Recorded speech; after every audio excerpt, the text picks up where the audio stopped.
ताई तुझे मिस्टर दिसत नाही, ताई दादा दिसत नाहीत व्हिडिओमध्ये, कुठे गेलेत? खूप सारा प्रश्न विचारला होता, पण म्हटलं आज चला त्याचं उत्तर देऊनच टाकते. स्टंटबाजीच्या नावाखाली मी तर भिंतीवर चढली आणि 4-5 फुलं काढायला घेतली, कारण देवपूजा करायची होती. आणि आमच्या गल्लीमध्ये आमचं एकच घर आहे जिथं की जास्वंदीच्या झाडाला एवढी सगळी फुलं लागतात. आणि जर थोडासा उशीर झाला की घरातल्या माणसाला सुद्धा देवपूजा करायला फुलं सापडत नाहीत, कारण सगळी येऊन ना फुलं तोडून घेऊन जातात.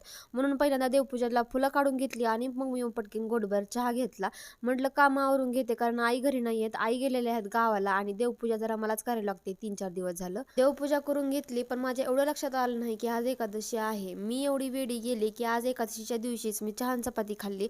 त्याच्यामुळे तर जाऊ दे म्हटलं, आज संध्याकाळी आई येतील या विचाराने मी चहा उद्यानंतर भिजू घातला आणि पटकीन भाकरी टाकून घेतल्या आणि सगळं कामावरून घेतलं. आणि आज म्हणलं ठेचाच बनवते, म्हणून थोडासा हिरव्या मिरच्या आणि लसूण भाजून मी मस्तपैकी ठेचा बनवून घेतला.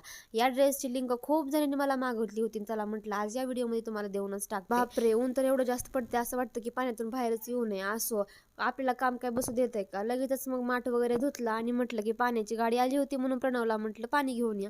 मी इकडे माठ धुवून ठेवला, तोपर्यंत प्रणव पाणी घेऊन आले. मग सगळं साफसफाई केली, फरशा वगैरे पुसून घेतल्या, कपड्यांच्या घड्या घातल्या आणि मस्तपैकी घोटभर चहा पिऊन घेतला, कारण 4 वाजले की आपल्याला चहाची आठवण होते.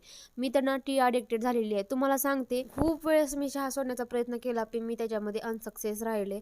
असो, उन्हाळा आल्यावर तर मला जास्त चहा प्यायची तलप होते. संध्याकाळी स्वयंपाक काय करावं या विचाराने ताई तुझे मिस्टर दिसत नाही, ताई दादा दिसत नाहीत व्हिडिओमध्ये, कुठे गेलेत? खूप सारा प्रश्न विचारला होता, पण म्हटलं आज चला त्याचं उत्तर देऊनच टाकते. स्टंटबाजीच्या नावाखाली मी तर भिंतीवर चढली आणि 4-5 फुलं काढायला घेतली, कारण देवपूजा करायची होती. आणि आमच्या गल्लीमध्ये आमचं एकच घर आहे जिथं की जास्वंदीच्या झाडाला एवढी सगळी फुलं लागतात. आणि जर थोडासा उशीर झाला की घरातल्या माणसाला सुद्धा देवपूजा करायला फुलं सापडत नाहीत, कारण सगळी येऊन ना फुलं तोडून घेऊन जातात.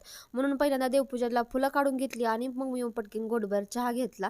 म्हटलं कामावरून घेते, कारण आई घरी नाही आहेत, आई गेलेल्या आहेत गावाला आणि देवपूजा जरा मलाच करायला लागते. 3-4 दिवस झालं देवपूजा करून घेतली, पण माझ्या एवढं लक्षात आलं नाही की आज एकादशी आहे. मी एवढी वेडी गेली की आज एकादशीच्या दिवशीच मी चहा आणि चपाती खाल्ली.